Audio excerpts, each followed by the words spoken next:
own set of woes, which are not completely of their own doing. Sectors been bearing the brunt of trade wars, seen prices fall as investors assess demand.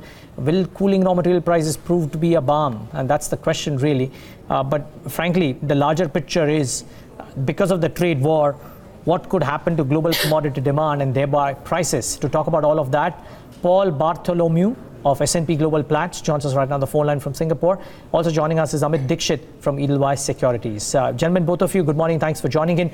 Paul, if I can just start off with you.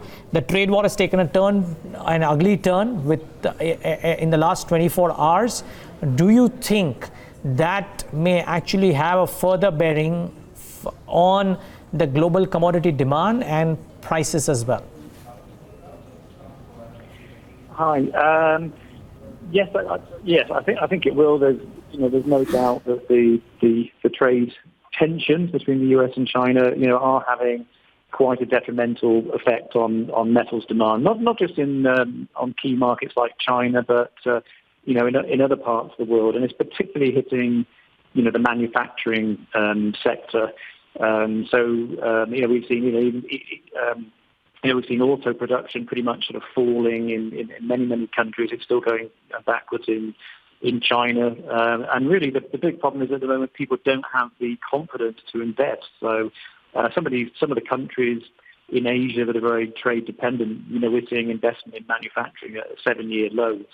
And the talk in the last couple of days between the US and China just compounds this reason. So we're seeing so many metals that are related to manufacturing kind of sort of falling. Even the iron ore price has now gone back under $100 a ton, although that's probably due to some talk about the yuan devaluation. But it is definitely having a dampening impact on metals markets in the second half.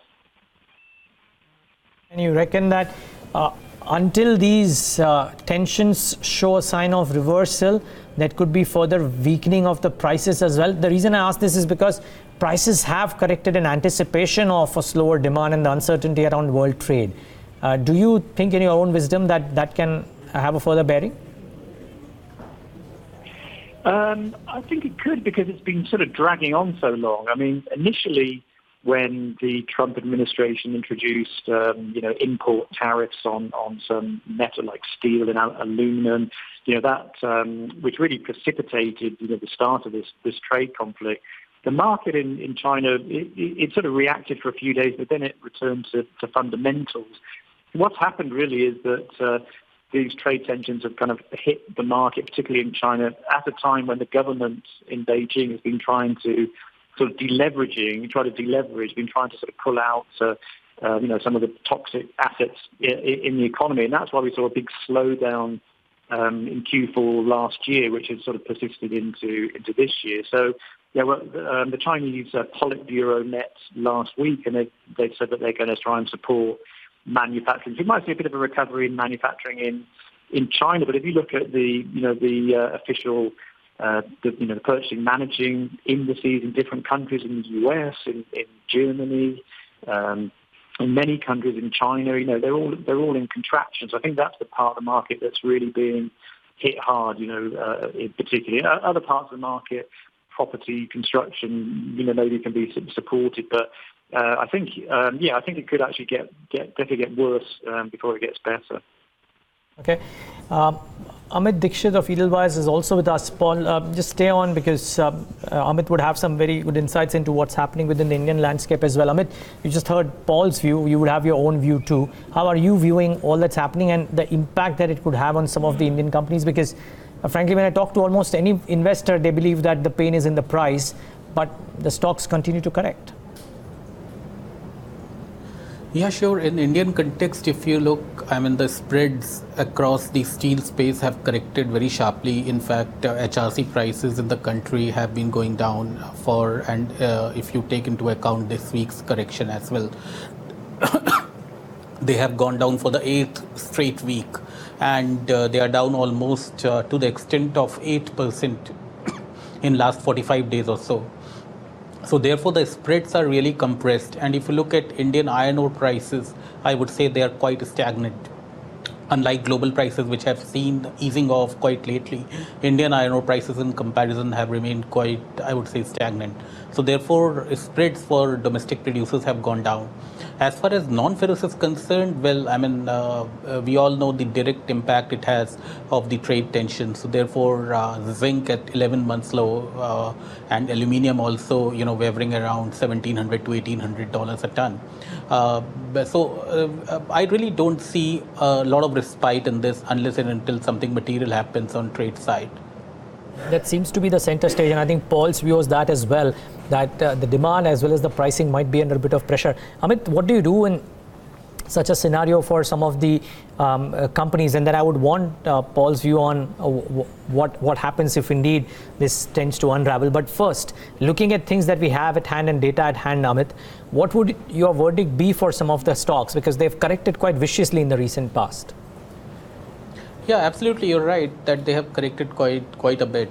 But if you look at consensus earnings, for example, they have not been brought down for many of these stocks. There are still pickings in the space. For example, Coal India appears to be good defensive bet with domestic demand in place, with e-auction premium and of course FSA realizations going stable. So that is one stock that I like. The second one is of course Jindal Steel and Power, that stands out because of operating leverage angle.